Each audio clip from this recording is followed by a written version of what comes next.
Anthony Albanese's been stateside. Yeah, the US President Joe Biden had some advice for our PM when Albo met his counterpart in Washington this week. Biden said when it came to China, we should trust but verify is the phrase. And when Biden says trust China, what he's really saying is don't trust China, which is not the most helpful advice to give us about one of Australia's most important trade partners. Oh, no shit, Sherlock. Yes, it's true, Beijing imposed all manner of official and unofficial trade sanctions and tariffs on our exports in recent years. Barley, wine, coal, lobsters. There was that time when they wouldn't even take our calls. Yeah, but times change, and a lot of those tariffs are coming off now, and there's been a very welcome effort by Beijing to normalise relations. So Biden's unsolicited advice to Albo is actually not all that useful, considering our PM is heading to China after he leaves the States. Seriously, Joe, don't poke the panda.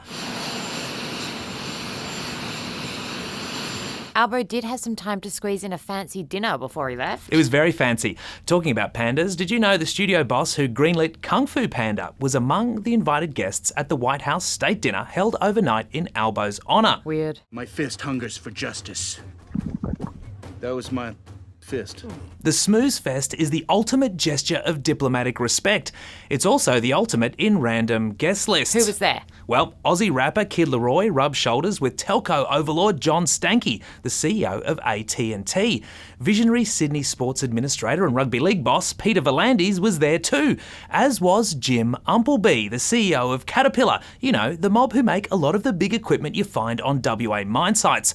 Perth's own Jeremy Liu was there. His claim to fame as a venture capitalist was getting in on the ground floor of Snapchat. You get my Snapchat about it? There were even rumours Margot Robbie would rock up, but instead we got actor John Leguizamo, who played Tybalt in Baz Luhrmann's Romeo and Juliet.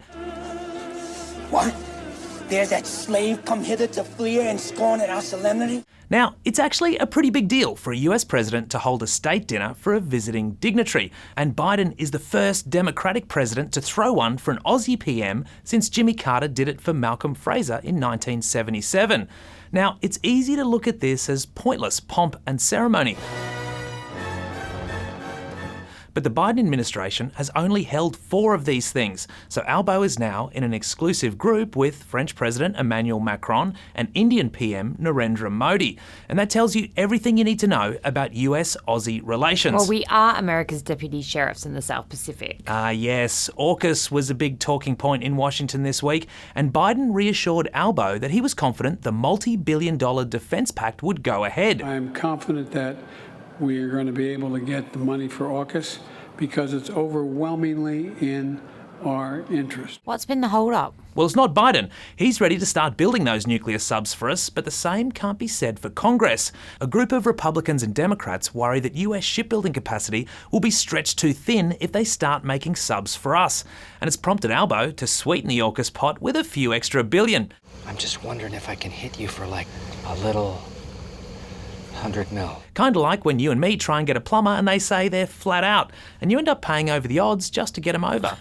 What kind of curry's that bloke been eating? But the biggest problem facing the AUKUS deal is the fact that US Congress is an epic shit show right now.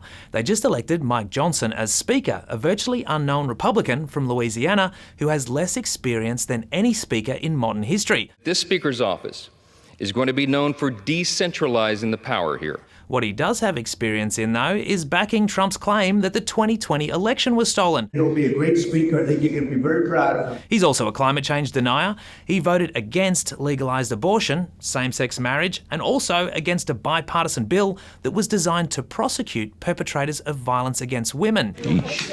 So it's far from certain that any debate around AUKUS in Congress will be productive with that bloke as Speaker. At least it's been a DV win in WA. Yeah, well, we know domestic violence is a scourge in our society. As of August, there were just 262 individuals in the whole of WA that were fitted with a GPS monitor by police.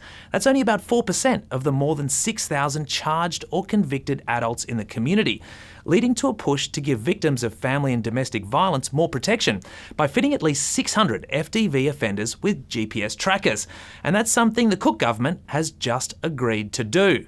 New legislation will ensure thugs on VROs who get accused or convicted of another violent crime against a partner will now be automatically fitted with GPS trackers. It doesn't solve the problem, but it's a step in the right direction. Let's hope the same happens in Congress for our AUKUS deal. I'm Ben O'Shea. For more Up Late, click the subscribe button below.